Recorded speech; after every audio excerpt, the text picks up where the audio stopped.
Today, through the pitch and in other ways, we're highlighting the unique contributions that next generation voices make to the national security field. And of course, the day would not be complete without recognizing the Center for New American Security's First Lieutenant Andrew Bacevich Jr. Award. This is always a very special, very significant part of CNAS's annual curriculum. We presented this award every year, all the way back to the very founding of the organization 15 years ago. We established the award in honor of U.S. Army First Lieutenant Bacevich, who was killed in action in Iraq in 2007. And through his life and through his service to country, his values represented the best of America. They exemplify the kind of courage and integrity and commitment to a better world to which we all aspire.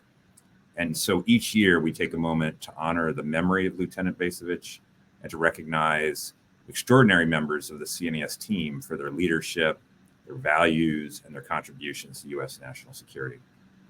I'd like once again to thank Dr. Andrew Bacevich and his family for allowing CNAS to name this award after their son, so that year after year we're able to award this honor to extraordinary young individuals. This year, the recipient of the First Lieutenant Andrew Bacevich Jr. Award is Jason Bartlett. Jason exemplifies many of the qualities and values that have animated our awardees for well over a decade now.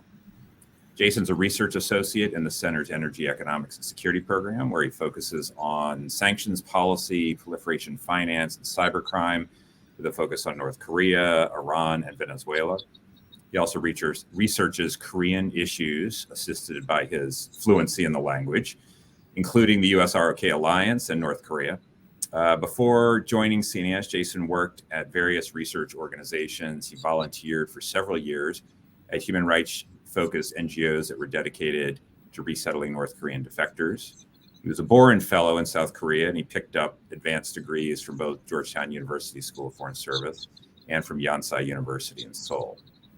But above all of the credentials I just listed and the various positions and qualifications he has, Jason combines a deep knowledge of and interest in foreign and economic policy matters with creativity, energy, and a dedication of public service.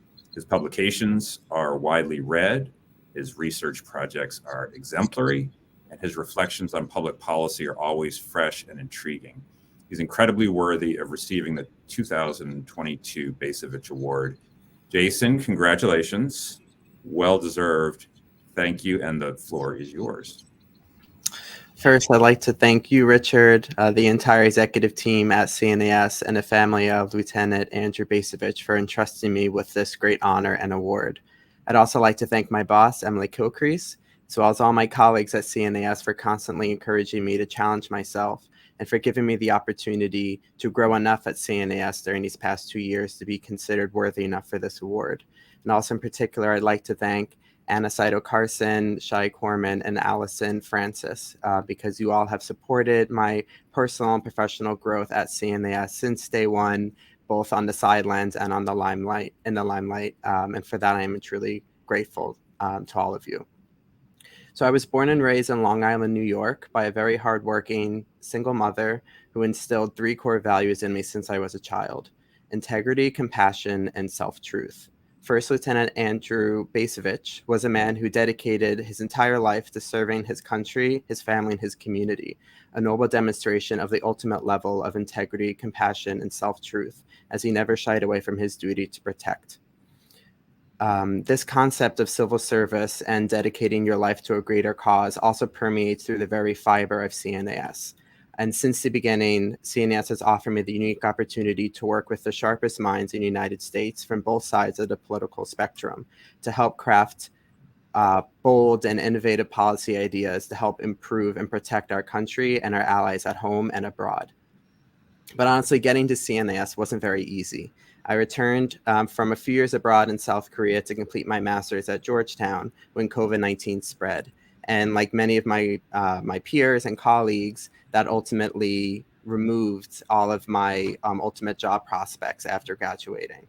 I couldn't go back abroad to work because of COVID, and it was difficult to get a job here in DC because many places were hesitant to bring on new hires during the first stage of the pandemic.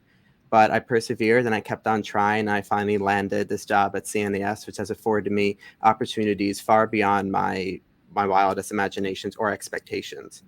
Despite my junior status, I've been able to brief the US military, State Department, Treasury Department, Senate, and even members of the UN on my research and on several reports that I've written for CNAS.